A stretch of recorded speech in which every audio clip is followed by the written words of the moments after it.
I'm down to teach. Am I your son? Yeah, you're looking like him. I am. A little bit with the hair. Like he did have a little, little hairstyle like that. 31, I feel youthful. I love you. You're my kid. We're like the same age, man. But anyway, sport.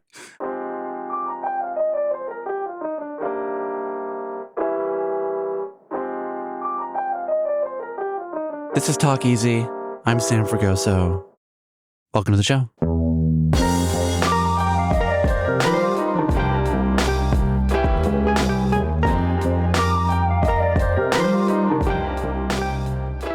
Should we just jump in? Sure.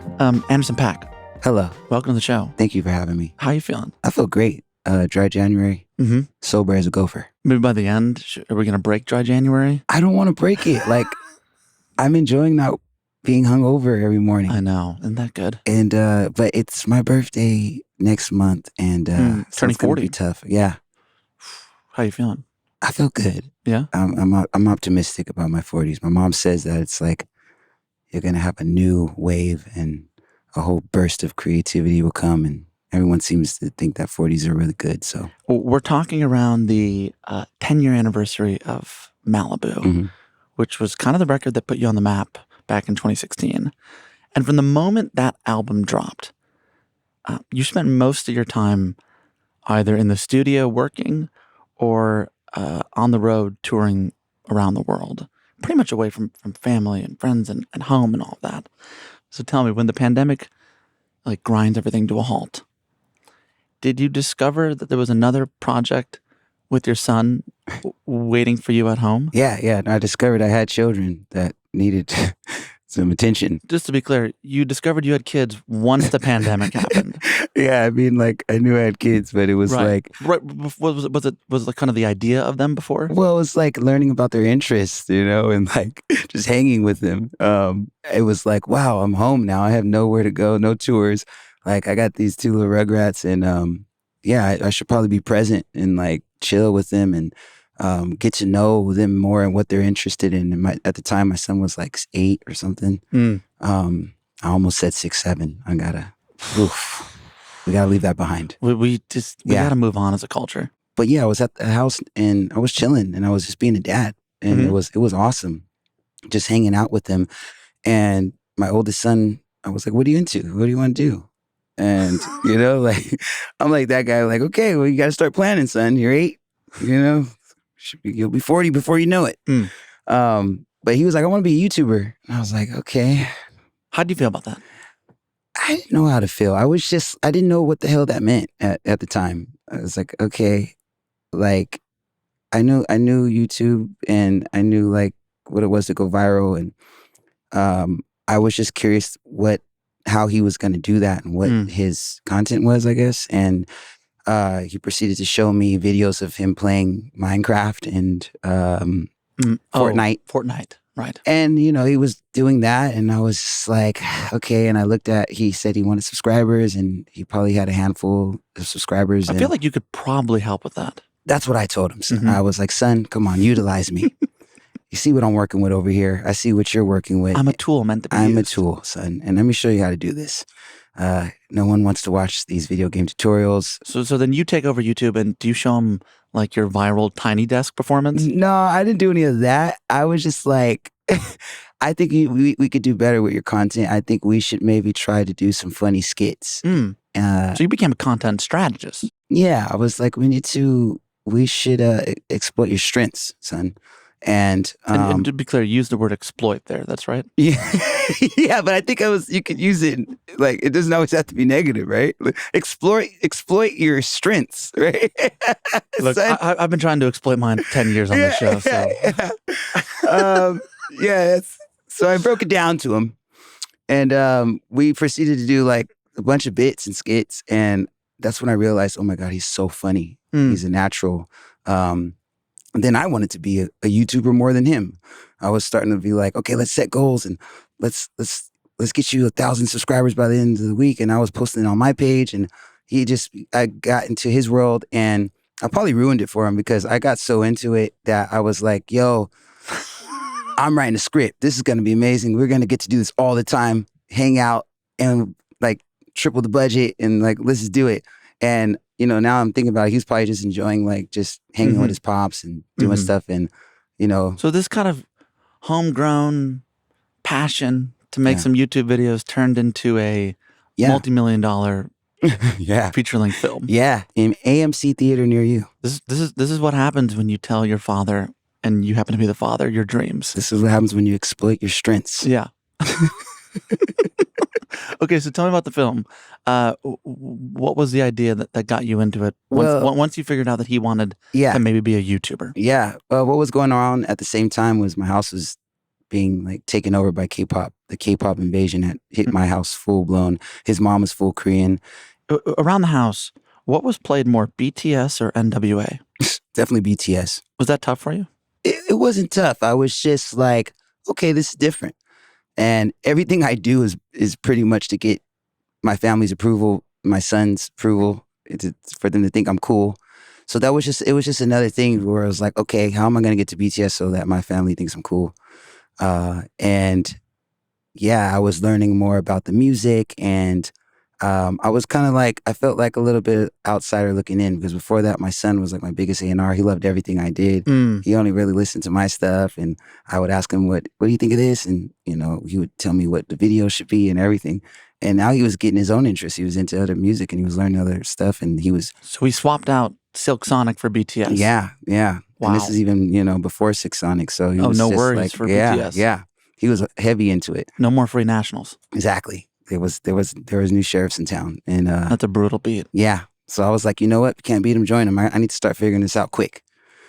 So I said, you know what? What if I wrote a script that was like kind of based around this loosely, where it's like I didn't know I had a son, and this son that I don't know could be the next K-pop star, and I could learn more about K-pop. He could learn more about his Black heritage and groups like Earth, Wind, and Fire and Jackson 5, and we can bring those two worlds together and bridge them. And I can tell this unique story that I felt like only I could tell.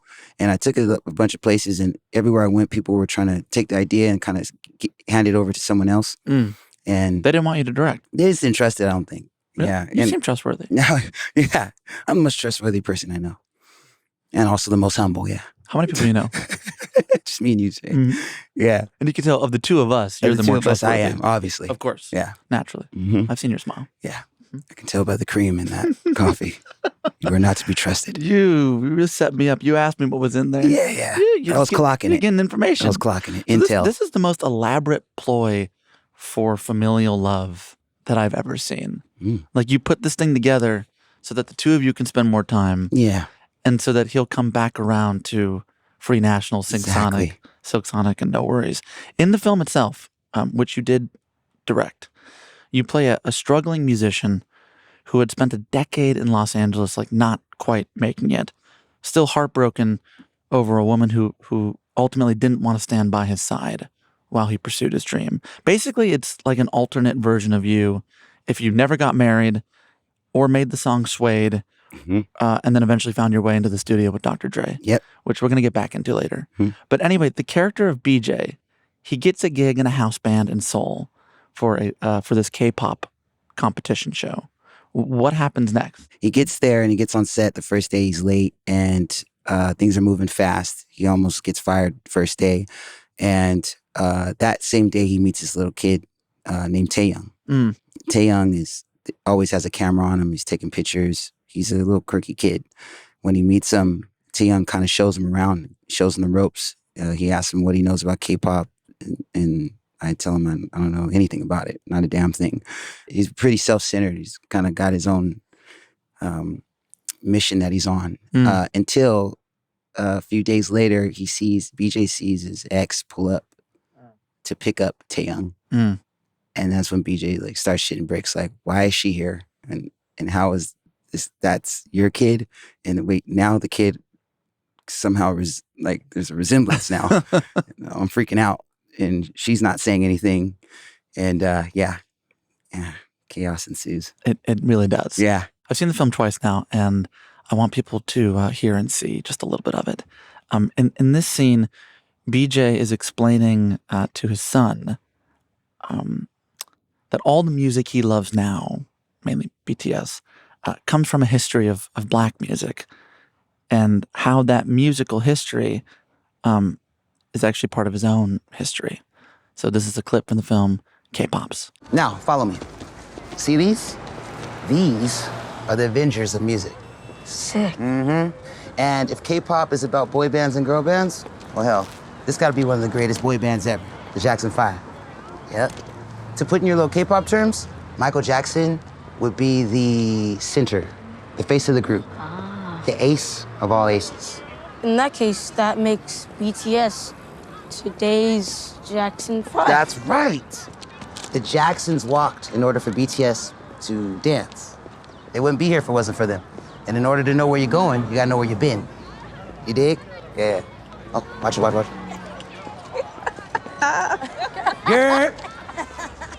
Girl. We outside, ain't we? Who would have thought? Hey. We're worldwide, right? Yeah. Fits. Where y'all going? Don't gas me up. Okay. No, listen, tell me. Yes. Hey, I'm trying to keep up with you. Okay. Hey. Black don't crack, baby. And we gonna stay black. Ain't got no choice. Boy, you better quit. Yeah. Oh, yeah, him? Yeah, trip out the block. Yes. Hey, it's all good, though. Hey, be blessed. All right now. Get to where you're going safely. Keep your head up. Traveling mercies to you all. All right, we gotta go, girl. We're gonna miss our train.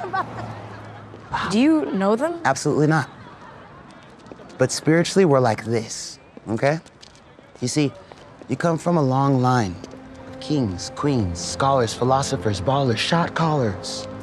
Yeah, the diaspora is strong. And it's in you. Let's kick rocks. Wait, we're not gonna buy these? Hell no, it's on streaming. Come on, Kaja. The Jacksons walked in order for BTS to dance. Yeah, that's right. Yeah, I co-wrote the movie, so you know, that was all me, right? Was that all you? Yeah.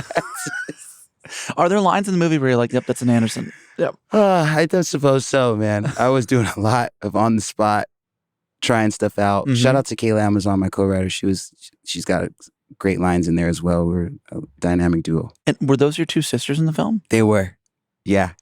Those were my two sisters making the cameo. We were actually in Seoul, Korea, and that scene in particular was one of the scenes that I kind of had like in the beginning of the whole process. I knew I wanted to break down the genesis of, you know, K-pop music and how it relates to Black, you know, culture and, you know, American pop music and how it's all intertwined and nothing new under the sun. But also I wanted to get a moment where Black people see other Black people somewhere foreign and we just start just talking. Hey, what's up? Hey, you know, hey, how watch out now? And I really wanted that in the movie. And I wanted it to be played by, you know, my sisters. I love that refrain in the scene. In order to know where you're going, you got to know where you've been. And so to that, like as a young kid living in that tract home on Stern Lane, it was a middle class part of Oxnard. Your mother was selling strawberries. Your father, an aircraft mechanic at a Navy base nearby. What was the music around your house? Oh man, Earth, Wind and Fire, Frankie Beverly Maze, Tony, Freddie Jackson, Shaka Khan, Stevie Wonder, Snoop, Dre, Ice Cube, Jodeci, H-Town, Whitney Houston, Mariah Carey, Nirvana. You've worked with some of them. Yeah. Did it seem important to everyone else in the family? I think I was probably the kid I had a real obsession with music and lyrics and the beats and the dancing. It was a huge part of my life. What did that obsession look like?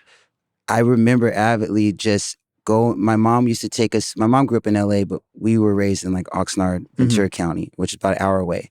Very different than where she grew up, like in South Central and Compton. So where we grew up, it was mainly Latinos and whites. And so I think my mom would like to do these outings where we could be around Black people because other than like in the church or here and there weren't that many in our neighborhood. And so she would get us all together and take us places like Sloss and Swap Meet.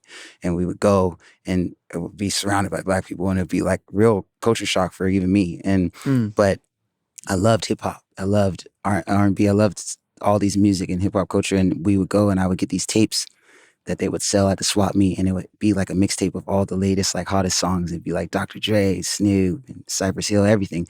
And I would it would be whatever favorite song I had at that time. I would go and I would obsess over learning the whole song like in a day or two, so that next time it was on, I could just recite it. And next time I was at school during recess, that's what we did. We just like rap the whole song, battle and break dance, and even for show and tell, I would be like, I'm going to perform Snoop Dogg's Gin and Juice for show and tell. And how old are you then? 6. 6? Yeah. Wow. 7. Yeah. Yeah, sorry. But it was stuff like that. I was obsessed with like learning the dances, and I wanted to be an entertainer, and I was already writing like little raps and stuff, and dressing the part. And it was a healthy obsession that my other sisters and, I could tell they liked music, but I loved it. You were obsessed with it. And obsessed, yeah.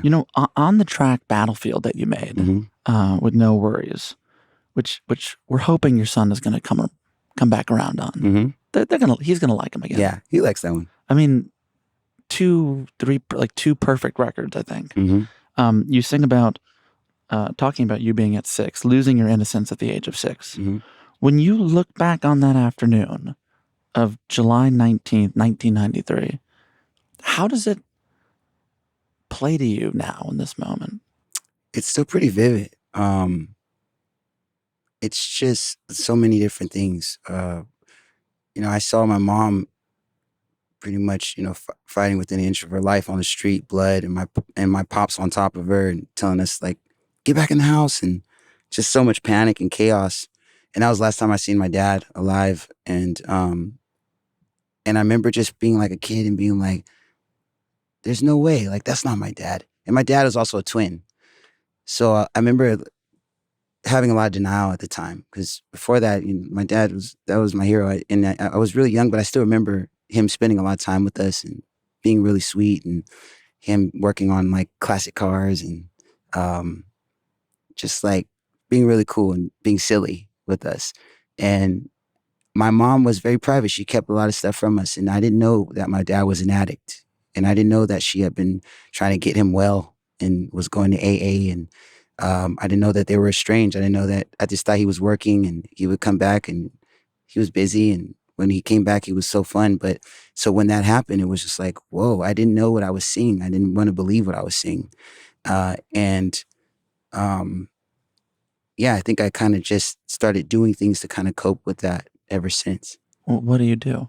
I think I started creating my world from there, and to protect myself. I think that's when I started really diving in deep to creating a different reality than what I was seeing outside, and going into escapism within music, and imagining me being different places. And I remember spending hours and just looking in the mirror, making faces, and really doing weird impersonations and sounds. I was always embarrassed to look in the mirror.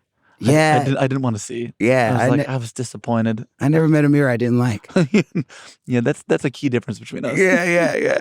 I can think of a couple others, but that's a key one. Right.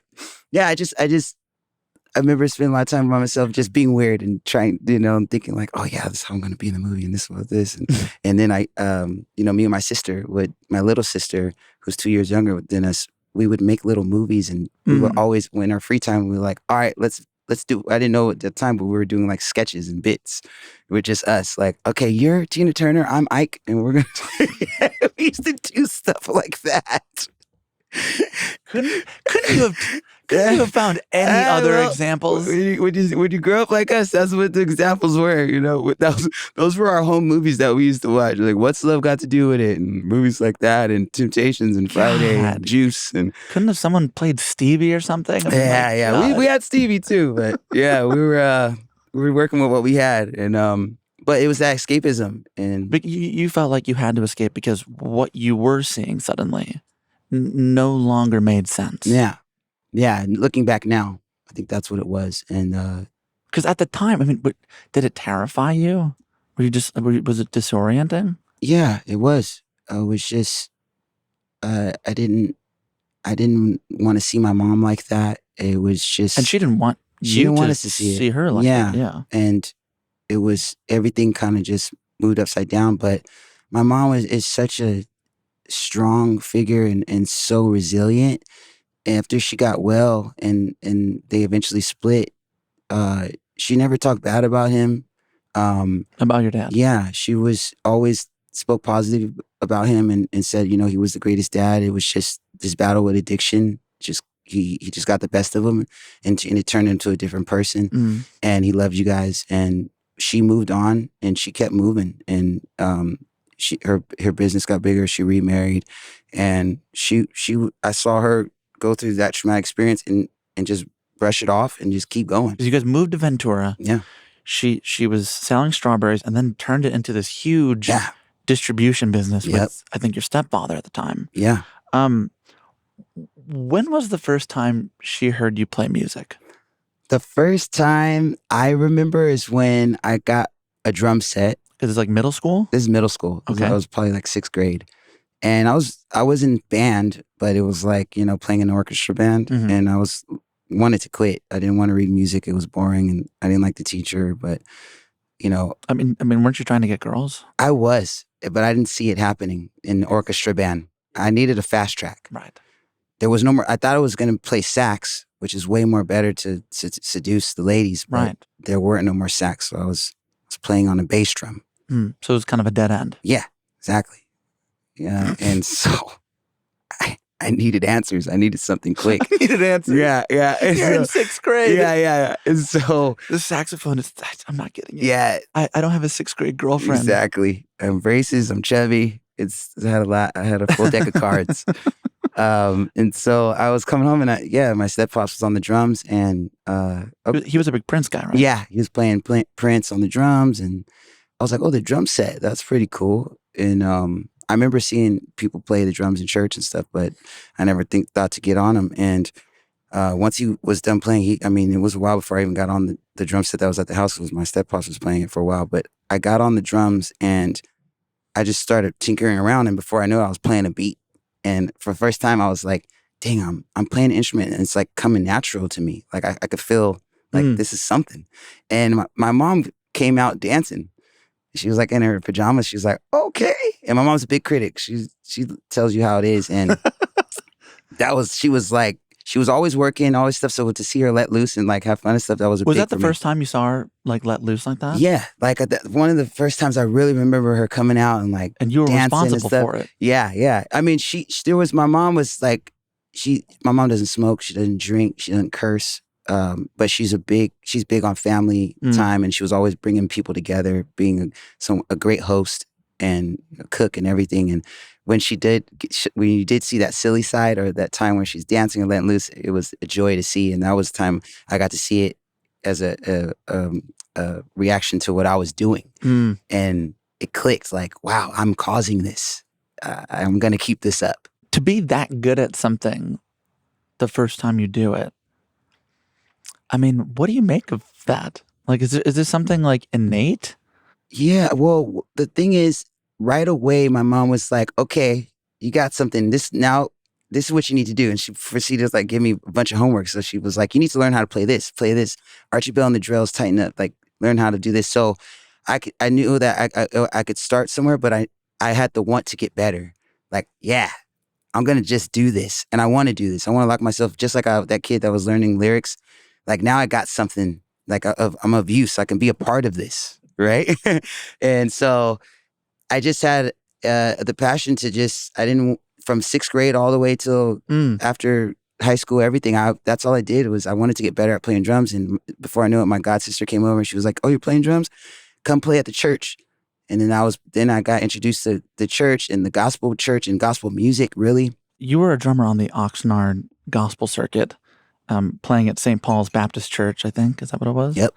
I was thinking about D'Angelo, who also grew up playing in churches. And I remember he said once, when he was in the church, they taught him, when you perform... It's not from a form or fashion. You're a vessel. It's where to God be the glory. What does that mean? It's not about you. Yeah, tell me about that. It's not about you. Did you feel that growing up and learning how to play in the church? Very much so, because they'll embarrass the shit out of you if you're not playing the right stuff, too slow, anything. You learn how to follow a choir director. You learn how to work with an organist, and you learn how to be a vessel so that the spirit can move freely, right? it's not about your ego. It's not about you showboating and making it about you, because people are trying to get a breakthrough. They're trying to praise God. And some people are having a really tough time, and they come to get filled with the Spirit and to let out. And I went to a Black church where people, the Holy Ghost and everything is very real. And so we're there to help usher in the Spirit. And it's very serious, and it's very fun too. And I think that's what it's about. When that was my foundation, and it kept you humble, and it kept you more. People say like, I'm a vessel. You know, that's really what it is. But you seem like someone who would be a pretty confident kid. Was that hard to keep it tight? Honestly, I was a silly kid. I did a lot of things. I'm I think a people pleaser at heart. I'm very much like collaboratory. I like when everybody's having a good time. I like to be a part of it. I don't have to be the front.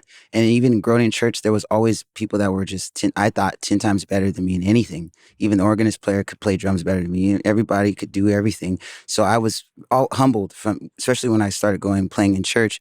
I was just like, I just want to be on the drums and not get yelled at, you know? And it stayed with me. And even till I got older, I was trying to find my own voice and everything. So I think the confidence kind of came later with experience and with learning more and gaining a bigger vocabulary. I read somewhere that in high school, in classes, you would always be like playing songs and beats on the desk, and basically you would hear the music in your head. Yeah. And the school called home, and they told your mother like, hey, something's wrong with him. He's causing a problem. Yeah. And you said to her, I'm just playing the songs I'm hearing. Your son might have Tourette's. He's making weird sounds. I wasn't going to ask it like that. Yeah, that's how my mom says it. I wasn't going to say it like that. Yeah. I was trying to help you out. Yeah, they're trying to diagnose you. I guess what I'm trying to ask you, are you okay? I'm okay. I'm doing well. Better. It could be worse. But would it course through you? Is that kind of how it went? I would be beatboxing. And okay, give me some beatboxing. That's pretty good. You can put some effects on that later if you want. Are you doing that? You could do that in post. Oh, you want us to do it? Yeah. Oh, okay. A little collaboration. Send me the audio. I got you. Okay. Yeah. WAV file? Yeah. Okay. Did your classmates think, okay, yeah, he's doing something? Like, you're making a mixtape called Where's My Uncle At? Mm-hmm. Yeah. Now, I couldn't find that mixtape. Yeah, you got to dig deep. Dark web. I went to the dark web. I went far. I got just about everything else. We can play songs from cover art if you want. Wow. I won't do it to you.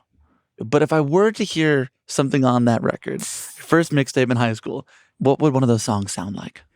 It would probably be a lot of songs that were heavy, like Timberland inspired, Neptunes inspired, Kanye West inspired, Jay-Z. You can give us a verse. Nelly. I can't think of it. I remember I had one song where I'm like dating girls from all over the world, China, India, stuff like that. I was very United Nations. Yes. Very influenced by like things like Rockefeller and Tupac, Biggie. But at that era, that 2000, 2004 era, when I did that project, I was doing all the beats. I was recording myself. I was, rapping, and I think my sister was singing on a couple of songs. I was determined that I was going to get signed by the time I got out of high school. I was going to be signed to The Rock with Jay-Z, and I would be, touring the world. And there was nothing really anybody could tell me at that point. I was obsessed, and I had a few friends. At the time, I was friends with like everybody. Like I was friends with nerds and jocks, whatever. Do you want to say that you were popular? I was popular. Okay. Yeah, but like not one of those mean popular kids. Like I was cool with everyone. I could be in any circle. I could utilize everyone. You mean exploit? Yeah, for their strengths. It sounds like you're running for office. But okay, go ahead. Yeah, I was just trying to graduate, honestly. So. But you were making music. I was making music. When was the first time your musical gifts got you a girl? Wow. It would probably be, I think it got me when I got married to my my two sons' mom. That's the one I really remember. Like, all right, because she was from Korea. She could hardly speak English, so you got to be real smart in how you communicate, and the things you do that could get you a date. It's different when you don't speak the language. What did you do? I got on the keys and I played a song and I started singing. An original? Yeah. Really? Yeah. Do I know it? Yeah. It's out there. I was going by Breezy Lovejoy at the time, and the song is called Girl's Best Friend. And this is when I had transitioned to playing like keys and singing, and I was doing original material at this college Musicians Institute where we met. Yeah, not that far from here. Yeah. And I remember playing on keys and her just, then she started looking at me different. Before I was just this annoying kid that was like, hi, trying to say something. And then it was like, okay, he might have potential. Is that what you said? No, but I could see it in the eyes. The he might have potential look that people give you sometimes. Can you do that for the camera? It's like that meme that, excuse me? I like that meme. Yeah, she started seeing the next 5 to 10 years. Right. That was one of the times. And did you also see the next 5 to 10 years? I couldn't see shit back then. I had stigmatism and I needed prescription glasses that weren't broken. So I could barely see 10 feet in front of me. It's always good to make the metaphor literal. That's the balance you need. It's you need someone that has vision. It's good stuff. I mean, as a teenager, young guy, I remember in one record you sampled that Rodney Dangerfield bit. Yeah. I'll tell you, my wife, she never went for me. Well, the first time I called her up, she told me, come on over, there's nobody home. I went over, there was nobody home. I went over, nobody's home. Yeah. Did you feel like that as a young guy? Yeah, I still feel like that. Just like, how could you still feel like that? Well, it's just, I don't know. I just think it's a part of it. Like, I have this kind of like, what is that? I don't know what it is. I just think I'm always expecting the worst. I'm always thinking like, oh yeah, just my luck. There it goes. Well, we do this whole podcast and you're like, hey, it's not coming out. Sorry, man. I wasn't recording, but that was awesome. And I'd be like, yeah, that's how it goes sometimes with me. Can I say, I think things have worked out pretty well. It has. Just want to put that out there. Yeah, as well. Things have worked out exceptionally well, and I'm very blessed. And I just think it's probably just, a little bit based on the background and having things, being afraid of things going too well sometimes. And what do you think that is? Like, if it goes too well, then something bad is right around the corner. Yeah, I think like the Japanese have a word for it or something, but sometimes it's like these moments I have of bliss and everything's so happy.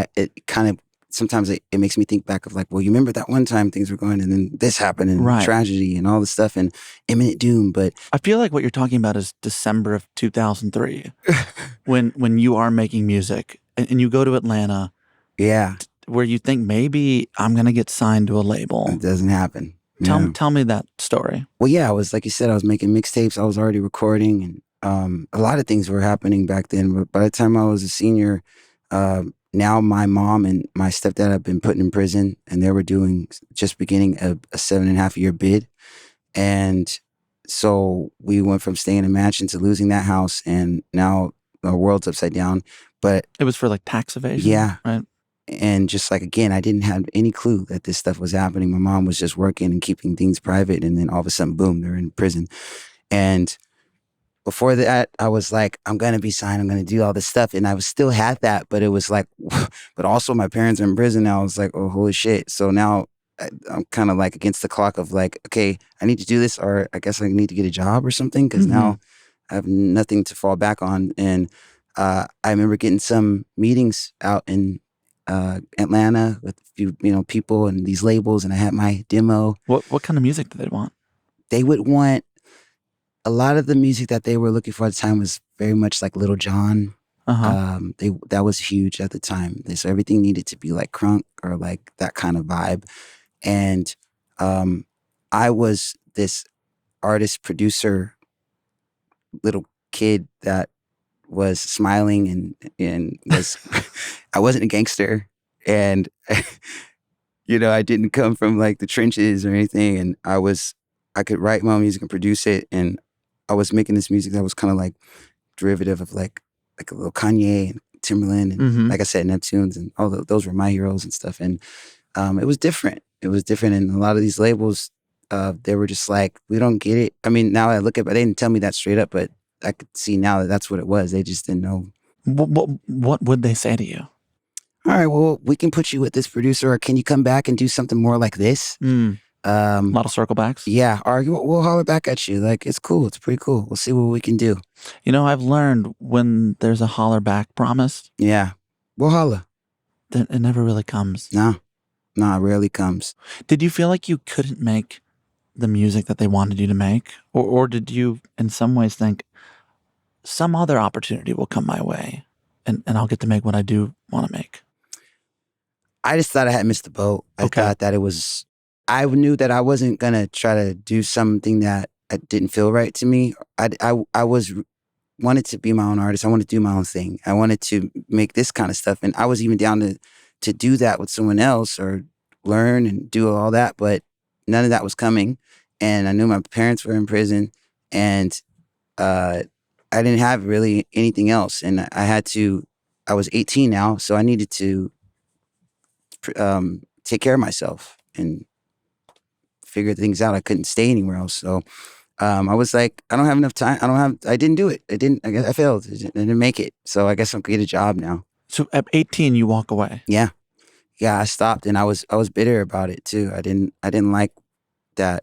What does a bitter Anderson Paak sound like? I went straight punk. Okay. Yeah, I changed everything. I get real. I'm pretty dramatic, I guess. And so when that happened and I didn't make it in the hip hop or that lane, I was like, well, screw it. I'm not listening to this anymore. I'm listening to Beck. I'm listening to Radiohead. I'm into fucking Minor Threat. How about that? Well, we like Beck here. Yeah, we love it. Yeah. But that's why I was like, this is different. Like I could tell there's hip hop influences for sure, but there's no real box to put him in. Right. And he could do anything. And he's like a musician's musician. And his videos are cool. And he's like the ultimate hipster and stuff. I was like, this is cooler to me. And then I was like tapping more into my hometown and hanging with my buddies. You know, I was living with him, and I had my gear, and I didn't have any money, but I had like my mixing board and all the stuff that I had since high school. And he was like, hey, you can stay in my garage, but can you record my punk band too? And I was like, yeah, cool. So I'd be chilling with him, and then I was watching documentaries, and I just introduced to a whole different world. And I was like, yeah, I'm different now. But it's amazing, like at this point, you're 18, 19, even into your early 20s, there's a large section, there's a few years here where you go, all right, the ship has sailed. I thought I had something. It didn't work out. You work at an assisted living home. Yeah. You sell vans. You sell books. You sell weed. You work at a weed farm. You're driving around in what you've called a shitty 89 Honda. Hatchback. Was it all about finding some kind of stability around you? Yeah. I wanted some sort of stability. Because the rest of it at that point had been... Yeah. I felt like life was just ragdolling me. Tired of the ups and downs. Yeah. And I was sick of it. And the thing is, I was doing all these things, but I was still doing music. I couldn't stop doing it. Yeah. Even if I was just recording the punk band, or I would always just, do little things here on and the there. side. And and I was always playing in church. That was one of the most consistent things in my life, musically and also financially. I was getting paid to play in church, and it got me through so many things. On the song Savior's Road off Oxnard, you sing, I was somewhere between giving up and doing a sentence. How do you emerge from that period? Oh, man. I think relationships, bridges, people that believe in you more than you believe in yourself. Because you didn't believe in yourself? Yeah, I think... I mean, you felt like you must have had talent. I had talent, and I think I leaned on that a lot. I didn't have work ethic. What do you mean? I felt so low, and I felt like what I was doing, I've been doing for a while, and it got me this far, but maybe I should try it differently. Maybe I can play drums, I can do all this stuff, I can do a million things, but maybe I just need to sit in a room by myself and work on just me and start getting the whiteboard out setting some goals, getting organized. Yeah, so you're in this apartment in Koreatown. You got a Mac Mini, a whiteboard, 6 months. A couple people were helping you out at the time. What was on the whiteboard? What was on the whiteboard? It was like, what's the North Star, right? What are people sounds that you love? Yeah. Who are some iconic influences? Who did we put on there? I had people like Sam Cooke, Stevie Wonder, Otis Redding. Because there's people that I grew up listening to that I love, right? And that they're my musical heroes and everything. But then it was like, okay, is there anybody that kind of can tie back to what I do and the tones? And like, is there something in this genetic makeup that could tie back to me that I can pull from in ways that hasn't been done and I could do differently? And I think it was like people like Curtis Mayfield, Otis and Sam, these people with a grittier tone, and these soul people that had a different way of writing, especially Curtis. That was something I thought was really interesting in how he wrote. What did you like about it? Soul music with an edge. Okay. His stuff was very visual, and a lot of times paired with one of his greatest things was paired with the soundtrack with the movie Superfly. And Curtis was also a performer that could play and perform, right, with his guitars. But one thing I love about Curtis, besides his amazing tone, is his lyrics and his how visual his stuff was, and to the point where I remember listening to him when I was little and being scared.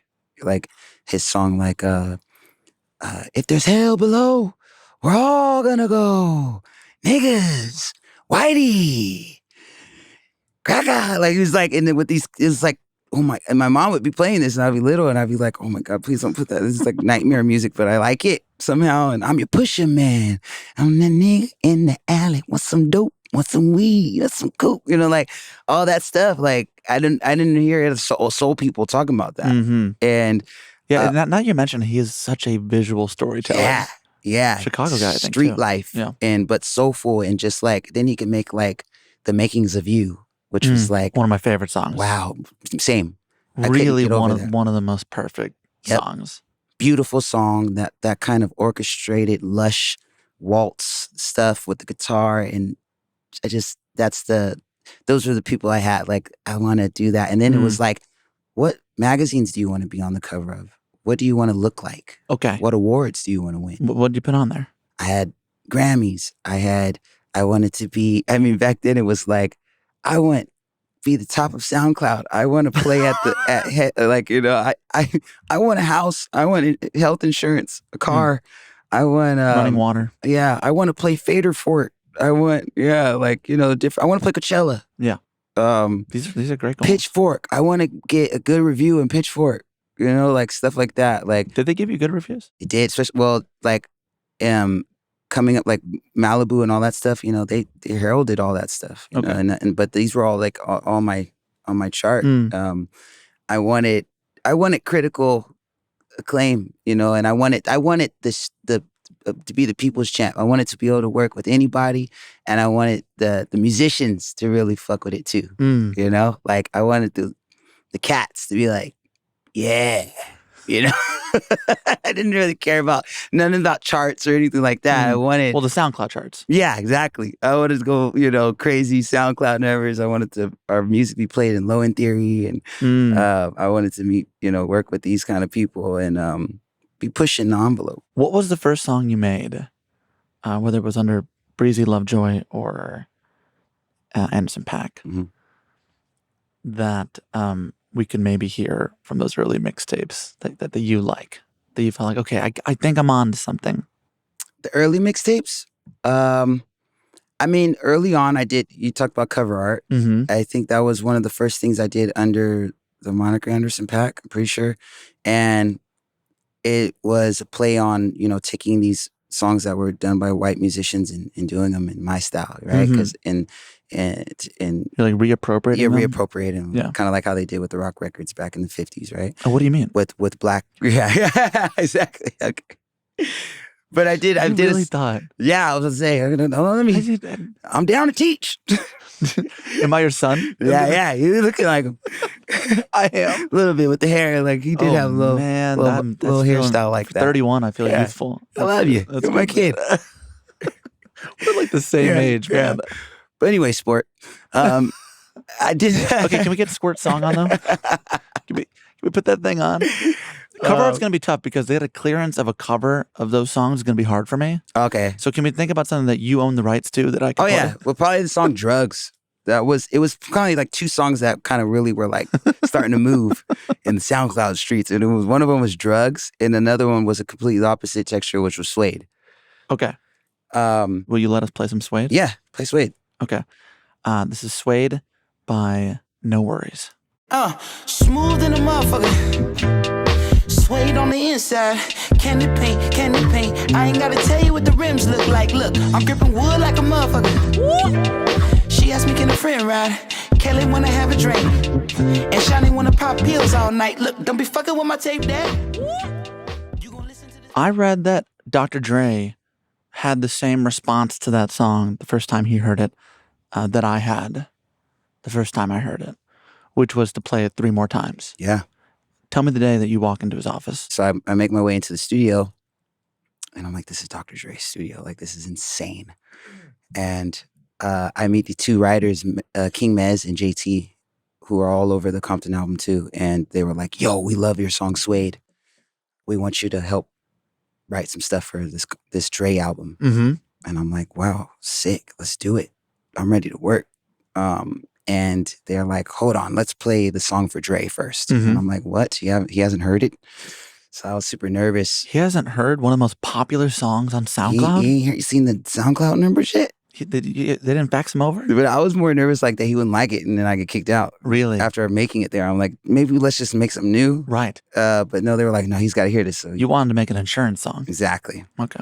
Yeah. So he came in there and they started playing it and he cranked it. And after it was done, I looked up and he was like, play it again. And he just ran it back and he was like, let's work. And I remember thinking like, I'm on. I did it. This is it. And I kept going back like every day. He just kept inviting me to work on stuff. And did you make a song that night? We did. We made all in a day's work that night. Oh. Yep. And Dahi was there. Everybody was there and they played that beat. And I remember just being blown away by the beat. Were you nervous?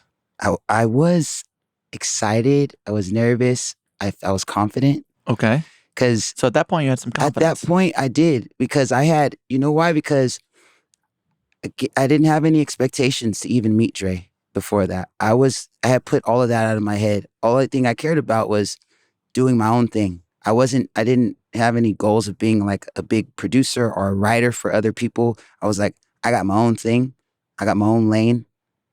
I'm not worried about mainstream stuff.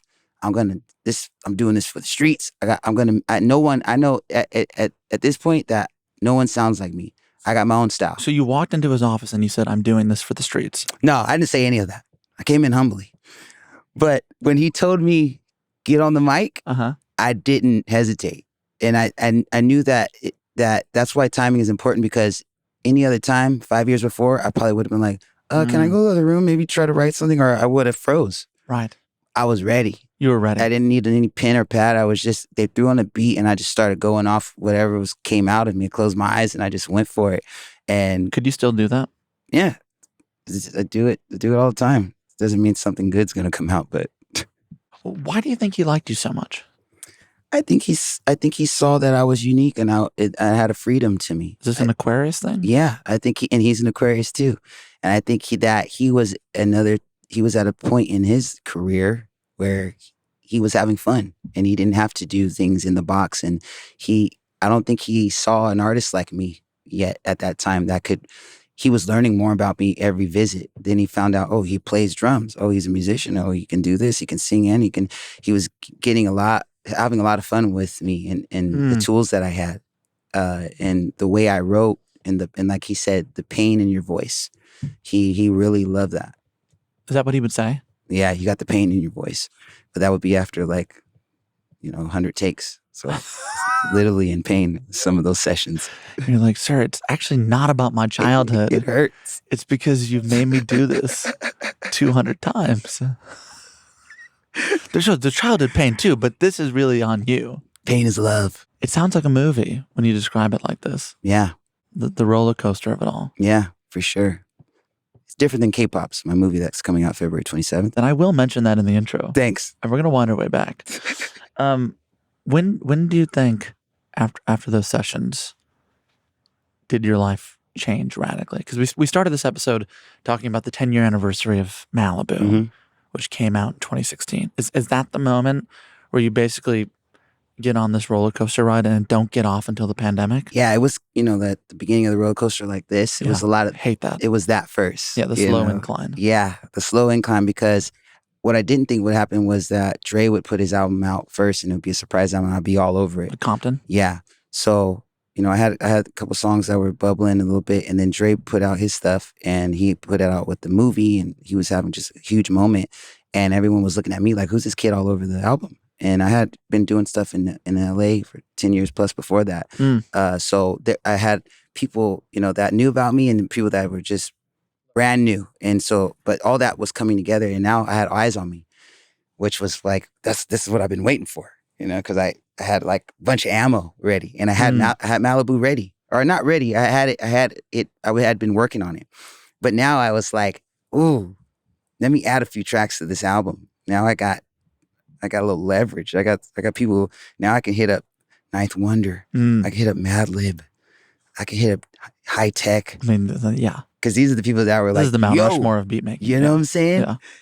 And they were like, you killed it. Like, and that, yeah, we want to work on it. And now I can get like, I was working with Games, Schoolboy Q, Kendrick. And it's about, in being able to execute when the time is right. I think the first time I found your work was on the Tiny Desk concert series. All that stuff came. I heard you guys didn't even really want to do it that much. Yeah, I was dreading that. Why were you dreading it? I was Do you not support public media? I was the one that told my team to book it, because I saw T-Pain on there, and I was like, this is great. It was before they were that big. I remember and that. So that one's amazing. It was amazing. So I was like, this could be no one cool. knew who could sing. Exactly. And no one knew how, like, I felt like no one really knew how good that I could play and that we were a band and stuff. You mean that you could play drums? Yeah. And so I was like, I told my team, let's do it. And then but we were on the road, and then I'm getting woken up like in like 10 a.m. hungover, and they're like, we're doing that show you want to do. I'm like, what show?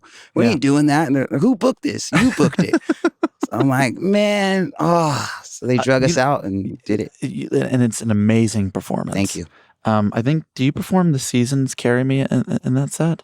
No. Oh, you don't do that? No, we did. That's on Malibu, though. Yeah. We did Put Me Through, Hard to Stand a Chance, and then we did an audible where I asked, like, what do you guys want to hear? And they were like, Suede. Suede. I was like, right. Really, NPR? All right, let's go. I feel like on that record, Malibu, since it's the anniversary and all that, the Season/Carry Me feels like the song that I hold on to the most, but that's just my personal preference. What's the one that means the most to you now, and I don't know, speaks to the conversation we've been having that people can hear? Yeah, that's definitely one of them. Is that the one? Yeah, The Bird. The Bird's amazing. Is another one. Those ones where you kind of getting to hear my story. Yeah, those are big ones for it. The Dreamer. Okay, is another one. Okay, this is from the record Malibu. The song The Seasons Carry Me. Yeah. Produced by Ninth Wonder? Produced by Ninth Wonder, and also he was going by Low Def at the time. Now he's Callum Connor of the Free Nationals. Amazing. It's like a two-part. Just everyone on their A game. Yeah, thanks. All right, let's take a listen. 6 years old, I tried my first pair of Jordans on. Mama, can you carry me? It was late in the fall, I caught a glimpse of my first love. My God, Mama, can you carry me? Knees hit the floor, screams to the Lord. Why they had to take Mama? Mama, carry me to the early morning. When you hear that, where does that take you back to?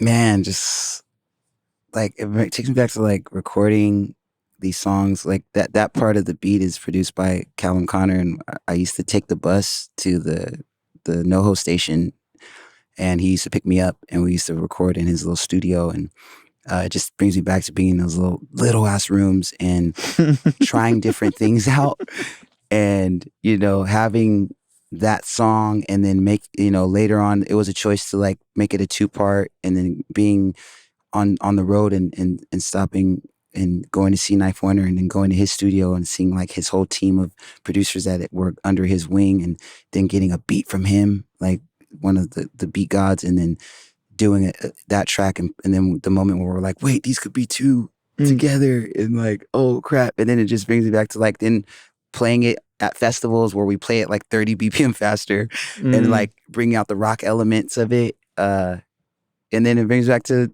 when I had my first pair of Jordans and I didn't want to get them dirty, and I asked my mom, can she carry me to the car? It's like, listening to that now, I was thinking about how you were inspired by Curtis Mayfield. mm-hmm. Like the vividness of the storytelling is on full display in that one. Mm-hmm. When we come back, we're going to take a quick break. We'll talk about the records you make after the door opens up from Malibu. Nice. That's coming up next with Anderson Paak. Most people think their heart health is fine because their cholesterol looks normal, but critical markers are rarely tested unless you ask for them.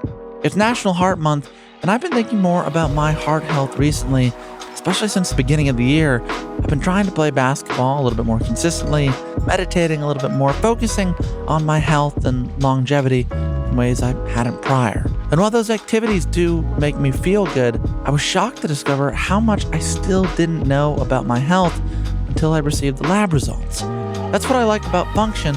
It shows you what's actually happening inside your body so you can make lifestyle choices from a place of clarity.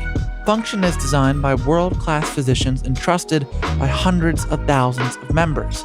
Health leaders like Dr. Mark Hyman, Dr. Andrew Huberman, and Dr. Jeremy London support it because once you understand your health, everything changes. You can stop guessing, stop being reactive, and you begin making decisions grounded in real insights. I'm impressed with Function, and I recommend you give it a try, especially if your health is something you want to take seriously this year. Own your health and start with your heart. Function gives you access to 160 plus lab tests each year, including advanced markers for heart health, inflammation, stress, hormones, and toxins for $365 a year. That's $1 a day. Learn more and join using my link. Visit www.functionhealth.com/talk and use gift code TALK25 for a $25 credit toward your membership. This time of year, you might be thinking about how to improve your financial health, whether it's paying off a debt, creating an emergency fund, or saving up for a major milestone. It's common to set these goals without a real plan to achieve them. I want to tell you about how to set yourself up for financial success this year. Monarch is the all-in-one personal finance tool designed to make your life easier. It brings your entire financial life, budgeting, accounts and investments, net worth, and future planning together in one dashboard on your phone or laptop. Feel aware and in control of your finances this year and get 50% off your Monarch subscription with code TALKEASY. I've used Monarch for several months now to help me stay focused on my plans and goals for the future. It gives me a clear picture of my finances so I can make decisions that actually help me move the needle. Essentially, it makes you proactive, not reactive. And if you'd like to share your account with a partner or a financial advisor, you can do so at no extra charge. Set yourself up for financial success in 2026 with Monarch, the all-in-one tool that makes proactive money management simple all year long. Use code TALKEASY at monarch.com for half off your first year. That's 50% off your first year at monarch.com with code TALKEASY. Coming back. How we doing, Anderson? I'm doing great. Yeah. How are you doing? I feel like we've been on a roll. Yeah. We've covered a lot of ground. Mm-hmm. It's been higher ground. And that's the show. It's really it. Thanks for tuning in. After Malibu, you make all these records. And it's impossible, you have places to be.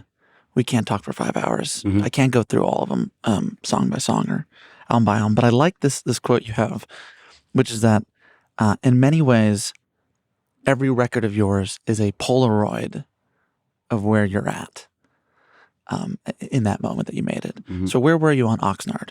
Oxnard? Oh, man. I had money. I was, I was chill. I was like, yo, this is crazy, man. I mean, so many things were happening, but it was coming off of the whirlwind of Malibu, and we had just been on the road. And now I was able to take care of my family. I had been all over the world, and I was like, okay, I need to make a follow up now. I guess I never thought Malibu would do the things it did. And I did that on a Mac Mini, and I did that just with me on Ableton, and we had nothing. And now I had world was at my fingertips and big studios, and I had a i8 Beamer where the doors came up like this, butterfly doors, and Dre was like, I want to make an album with you now. And I could get any feature, really. And I wanted to do a big, ambitious album. I want, and probably the direct reactions of what I had just did. And that's usually the trajectory of where a lot of artists go. And also I was dealing with things, that after reaching a certain amount of success and how people treat you and different things and stuff. But I was still having the time of my life. What do you mean by that? Like right when I remember at the photo shoot for Oxnard, Mac Miller passed. I got the news like at the photo shoot, and I was just like, what the hell?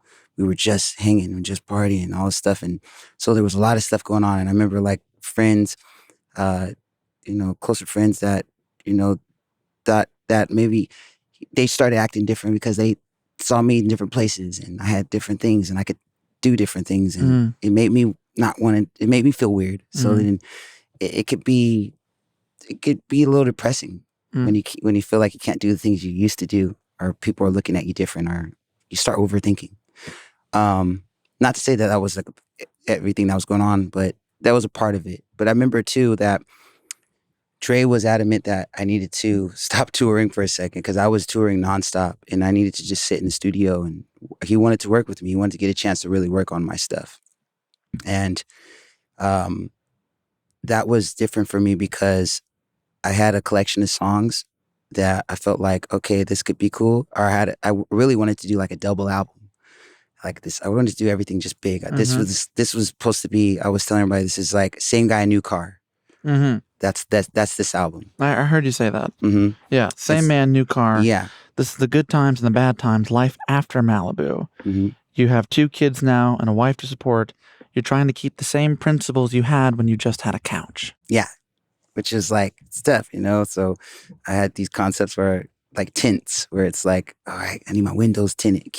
People can't see me, privacy, and I had like trippy, where it's like, oh man, like that, getting back to that, trying to like be with someone that's like trying to grab a hold of smoke, and that was like me, like always being aloof and gone and everything. I wanted to do this big intro, this like blaxploitation type of intro, that's like how it opens. And Superfly? Yeah.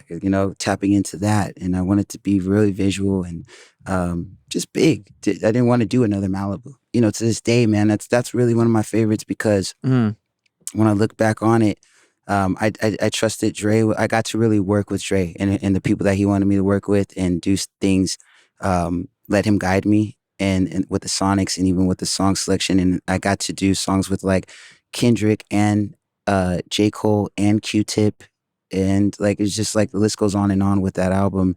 It was pretty ambitious. But initially it was Oxnard and Ventura were supposed to be together because I felt like it needed a balance. One was like, the moon and one was the sun.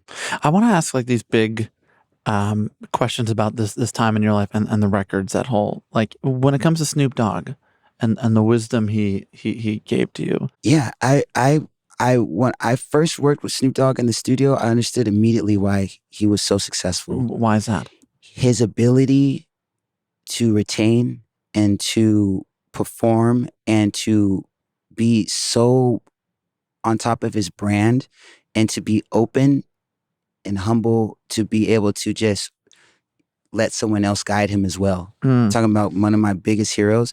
And I had a song that I felt like could work with him, and he was like, nephew, you do it, you write it, you tell me how you want me to do it. I'm coming in, I got a little time, I'm gonna lay it. Let's do it.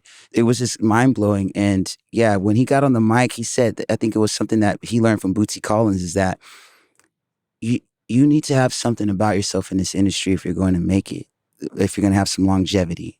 And even if it's the subtlest things, there's something about every artist that they have when they're on that mic, or when you see them, there's a presence. And that's the 24/7 thing. Some people can, maybe turn it off, or they're some with their family and all that stuff. But when they're at work, they got something about themselves. And Snoop's voice when he's on there. Did you feel like you had to figure that out for yourself? Yeah, I just felt like I needed to stay conscious of that, and know that when I'm on that mic, it's real deal. And you never know what song could do it for you. And you should always give it your all, and make sure you got something, make sure you got some presence on that. And they know, like, oh, wow, even if it's a feature, like, you go into it and it's like, well, it might have been a feature, but this is my song now. And that was like, that's where I was at before, when I first started having that dog in me. And that's what got me to Dre. It's because, like, everything I touched, I wanted to fucking kill. It was not a game to me. And every opportunity I had, I was like, hell yeah, I'm gonna do this.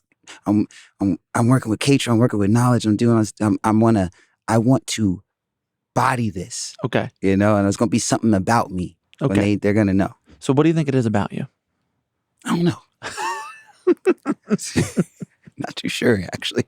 I don't know. I think, based off of what I've collected, I think it's the freedom. I think it's the joy. Yeah. I think it's the humor. I think it's the soulfulness. I think it's the pain, the storytelling, the taste, the choices. I think it's the variety. I have some questions I've always wanted to ask you, just practical process ones. Like, when you're on tour, how do you do it? Like, what are the routines you do? How does one manage that?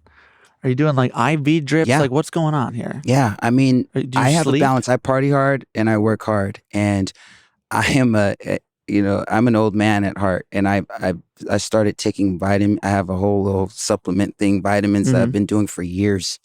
I was sad you didn't bring any today. Yeah, I took them, but it's like I have a regimen, and it's not crazy. Like, I'm not doing over here, working out like crazy, but I try to eat, fairly well. There's certain things that I don't eat. And there's certain disciplines that I have, with my vitamins, and I do the IV thing, and I try to get sleep, especially as I get older. Tour is good for me because it's a routine, and so you have to stay healthy. And I learned that I put a lot of energy on stage, so I don't really have the luxury of like partying like crazy and then being able to perform to the top notch. And performing at the best of my ability is a priority to me. So I try to stay healthy, and I try to do these things I've been doing forever. Before the show, do you have any rituals? Like a prayer, incantation, superstitions, like a disco nap? What are you doing? Nah, I try not to eat really too much before the show. Yeah. I don't like the feeling of having a full belly on stage. I don't do it either. Yeah. Before this, never. Yeah. I like to the just smallest amount. I'm dying right now. Yeah. I like to be a vessel. So I'm a vessel for Anderson Paak today. The vibes can flow free. It. Yeah, that's all I'm trying to do. Yeah. I do a set of push-ups. I do a prison workout. Oh, a little prison workout. Yeah. All upper body. Okay. Just get the blood going. Yeah. Just everything that people in the audience can see. Yeah. Yeah. I carry this JBL with me everywhere I go for years. I play, I have this playlist that I've been adding to for 10 years plus, and I listen to that throughout the day. Is James Brown part of this? James Brown is not only a part of it, but on my rider, a framed picture of James Brown is required in every green room. Is it a different photo of James Brown? I tell people to be creative. Okay. I let them choose. And so I've seen some crazy pictures that I've never seen before. Some I've seen plenty of times. Why is that in the rider? Because the spirit of him, as an artist, yes. I look up to him in his artistry and what he did. He didn't take any shit. He came from nothing. He was self-managed. He was a person who was a band leader. He could play. And also, as myself as an artist and my other fellow artists, we took the gamble on ourselves. We are the ones that bet on ourselves. I like that. Some of us, we crapped out and they stopped trying. Some of us, we didn't know how to stop, and we kept going. And then it worked out for us.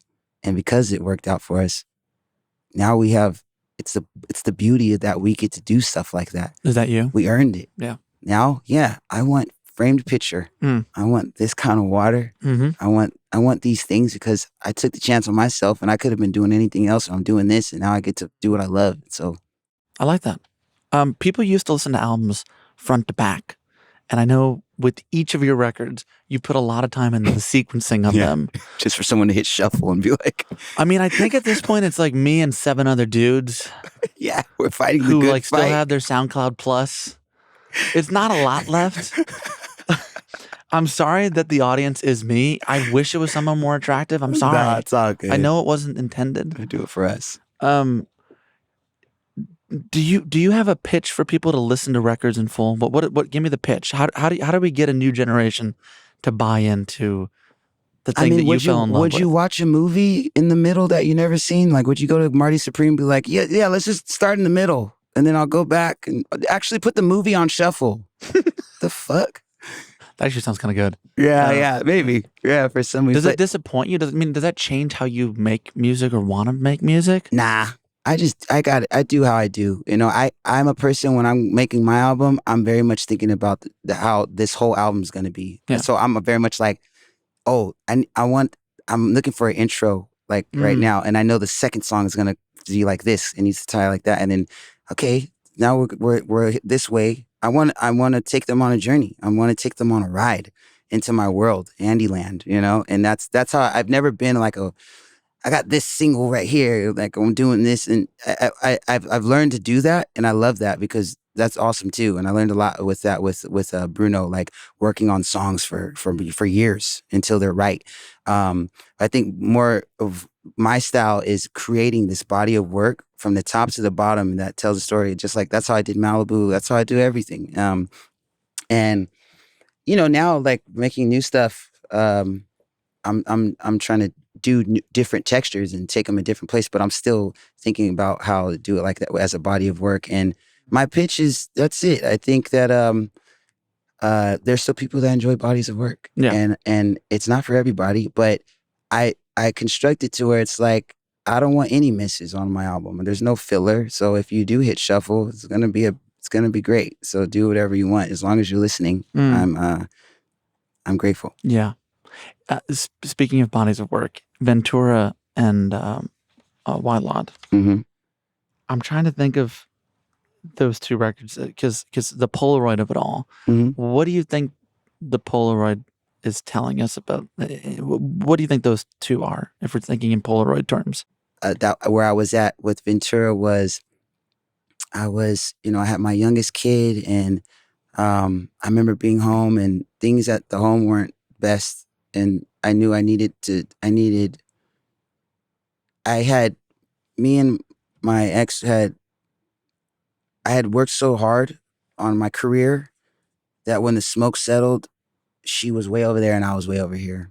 And it was like, damn, we were always a family, but we grew up in our 20s together, and we raised a family together, and we've been through all this stuff. We were on couches, and now we were just like, kind of felt like roommates. And were you surprised by that at first? But then I realized, like, it's nothing to really be surprised about. Like, think about what you've been doing, and plants need water to grow. They need sunlight. They need attention. And so you were giving a lot of these other things attention, but this stuff needs attention too. And also, life is continuing to move. It doesn't wait. So now my kids are getting older, and I was like, damn, I am a father and a husband, I guess, but do I have a bond? You know, like I put so much energy into trying to make this life for them, but it was like, I just needed to just sit down for a little bit and spend actual time and be present. And it sounds like a lot. It was a lot. And it was, it was like, it made me feel like, I needed to get back to home, you know? And the first song of Ventura was Come Home. And I needed to really sit down and, make something beautiful for the fam. Songs like Come Home, songs like Make It Better. I got to do a really nice song with Nate Dogg on that album that people That's don't the really last talk one, about. right? Yeah. Great song. That really, I was really proud of it. Shout out to Fred Reck, but he had that Nate Dogg song, and he was like, you should work with this and figure out, how to do it. And I just wanted to put something really beautiful together that was like a smile. Man, that song, Make It Better, Smokey Robinson's on that one, right? Yeah. How does that come to be? Because I heard that you had written some stuff. Yeah. And then Smokey came in and had some notes for you. Yep. Yeah. We written something, and I was like, this could be cool for Smokey, and what's something I could do with Smokey. It's amazing that that's where you're at in your life. Yeah. It's like you're on a basketball team. It's like, I think this could be good for Jordan. Yeah. I think we can get him. Then we can pull him in here. Jordan could be cool. Yeah, I think it'd be good. Tool for this part. Yeah, that you could exploit. Yeah. But yeah, I don't know where it came from, but it kind of had that vibe. But we had a song, and right away he came in, and he listened to it, and he said, you got to say something that sounds good to the lady's ear. Is that how he sounds? Yeah. You got to make love to him with your words. And right now, you're just talking a bunch of mumbo jumbo. There's no story. Nobody wants to hear that, Andy. Is that what they call you? And, you got some cute melodies, but why don't you do me a favor? You burn it on disc. You burn me a disc. You do one with the music and one with the lyrics. And I come back and I see if I can fix this for you. Because I think I can fix it. And I was like, you got it, sir. And he came back, and you said, you got it, Mr. Smokey? You got it, Mr. Robinson, Smoke Dog, Sir Smoke Dog. We found it. Yeah, he came back, and he had the song written out, and yeah, he had, he was like, could be about, trying to make it, when you've been in a relationship so long and it gets stale and you want to make it better, you want to do things to make it exciting again. And that's where I was too in my life. And it just hit home. And I recorded it. He was there when I recorded the vocals, and I thought it was going to be like, he'll do a verse and stuff like that. He goes, nah, I'm good. This is all you. And I was like, come on, Smoke, at least get on the backgrounds or something. And he did jump on the backgrounds a little bit. I also was surprised. Yeah. When I saw him featured in the Spotify, I was like, oh, wow. And then it's like, might have been a bit egregious on my part to put him. No, I mean, he's there. He is there. I could have used more Smokey. Yeah. But didn't he write the, and it's easier to walk away. Yeah. Than to look what would make you stay. Yeah. Yeah. That's a tough line. It is, man. It is. I was re-listening to that song, and we can play a little bit of it here if you're open to that. Yeah. This is from Make It Better, off the record Ventura. I remember you and me, closest any two can be. Now we're strangers in the night, awkward in the tight. Oh, baby, do you wanna make it better? Do you wanna stay together? Hey, if you do, then let's please make some new memories. When you take somebody for your own, it can't survive on history alone. I was driving to the studio this morning, and I was playing that song. Mm. And obviously, as you know, we've done a lot of prep here. Mm-hmm. I have to imagine that's a hard song for you.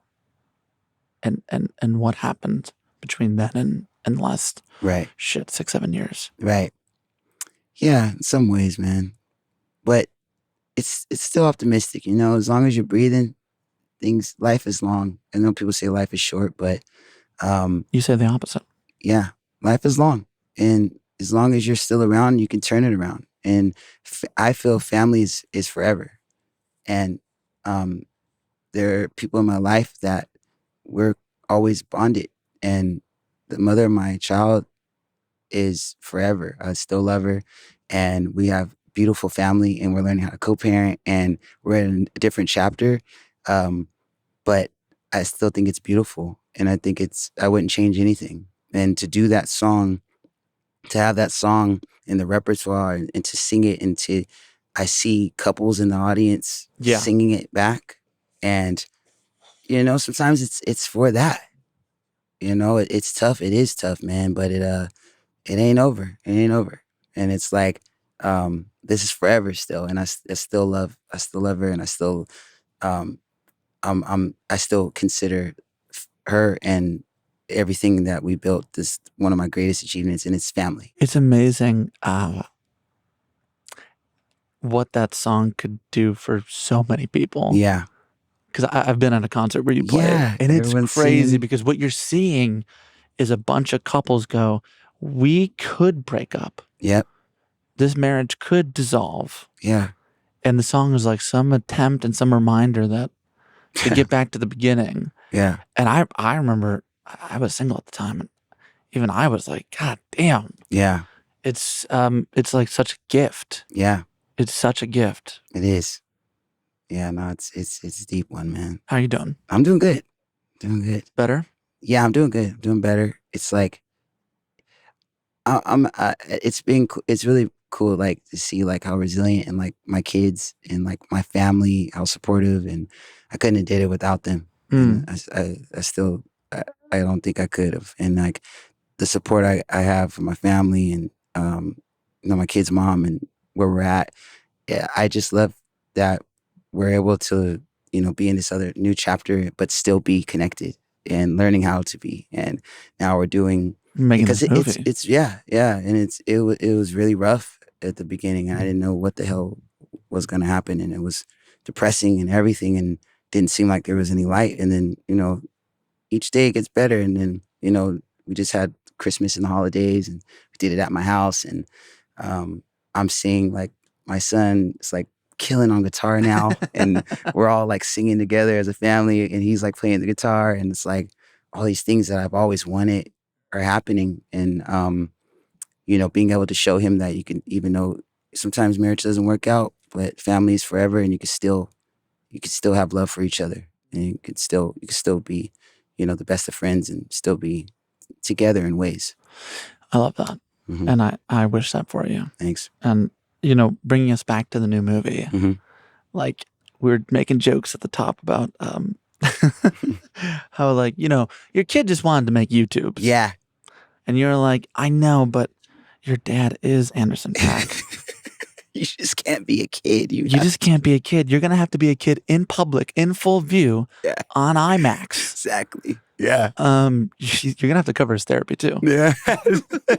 I really did a number on him. I'm sure you're doing a great job. I'm sure you two are doing great. Listen, son. He just wanted to do some twitching. You couldn't let it be. Yeah. But the movie is out in theaters, right? Yeah. Every AMC theater. Check it out. K-Pops. What's the date? February 27th. Yeah. Starring me and my actual son. Before we go, in thinking about the movie, but whatever comes next, you talked about how at age 6, when you saw your mother on the front lawn being attacked, and from that point forward, you started creating these worlds for yourself, these worlds to get away from that. Mm-hmm. What are the worlds do you want to create now for yourself?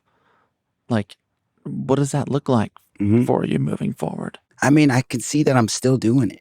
I still create. I love creating my own universe, from everything from DJ Pee-wee now, where I'm throwing on a wig and DJing vinyl, and now I'm be opening for Bruno's World Tour, and I've done some huge fucking shows just doing that in places I've never done, just from starting from nothing in the DJ world, and just doing stuff because I was having fun and I loved the world that I was in, and being a part of that, to now doing the film space where I'm able to pull from a well of experiences, and whether it be traumatic or anything, these unique stories that I'm pulling from are based off, my life, and being able to create that universe in the filmscape, and directing and acting and writing. And I'm working on a book. Mm-hmm. I don't know. It's almost there. But yeah, there'll be a book soon, and it deals with in a fantasy and stuff like that. That sounds great. Yeah, it's gonna be fun.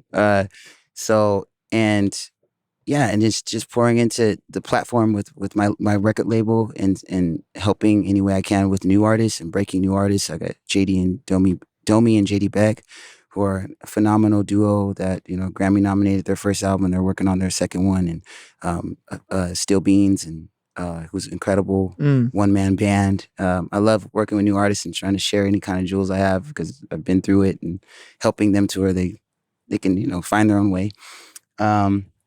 Sky's the limit, man. I'm eager to learn more and to be to see what's happening. I got a lot of stuff that's in the queue.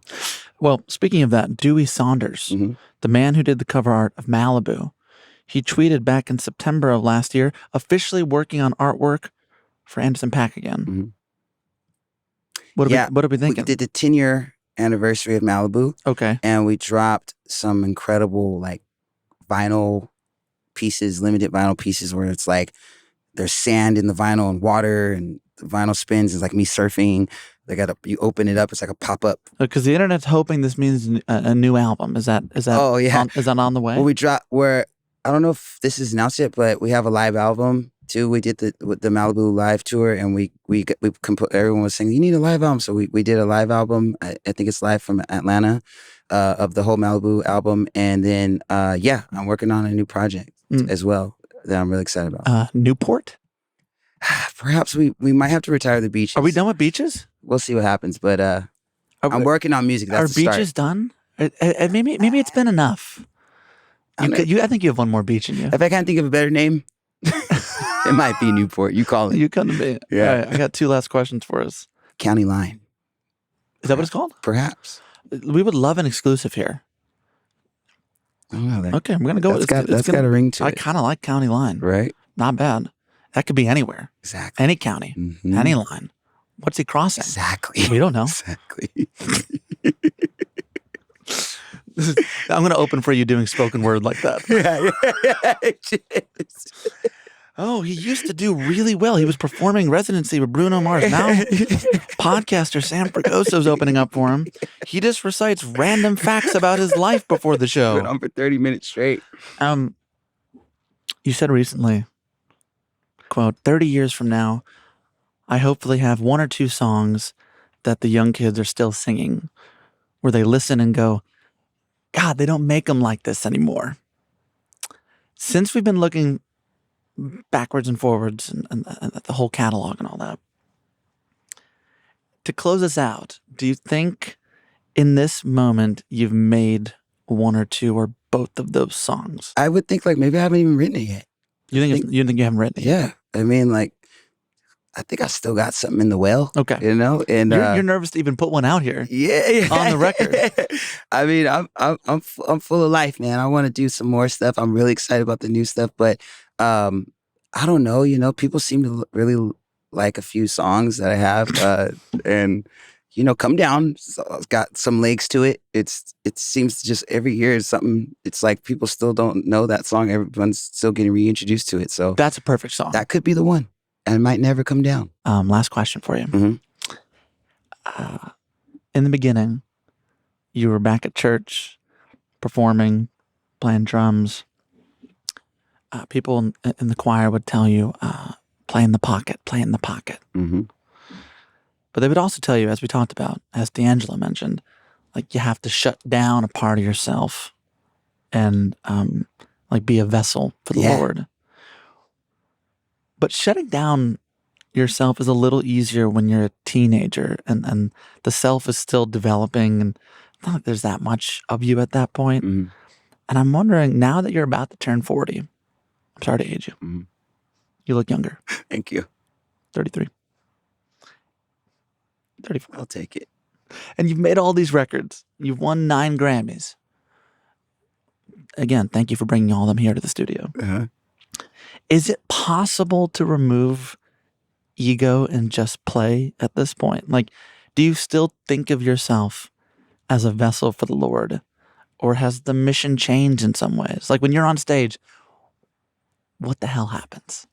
I think I can relate I relate this to being a drummer. I'm a drummer first. And when I'm playing drums, I could be playing a song, right? And you'll hear one thing, but in my mind, it might be something completely different. Things are happening in my mind that I have to ignore. What's going on?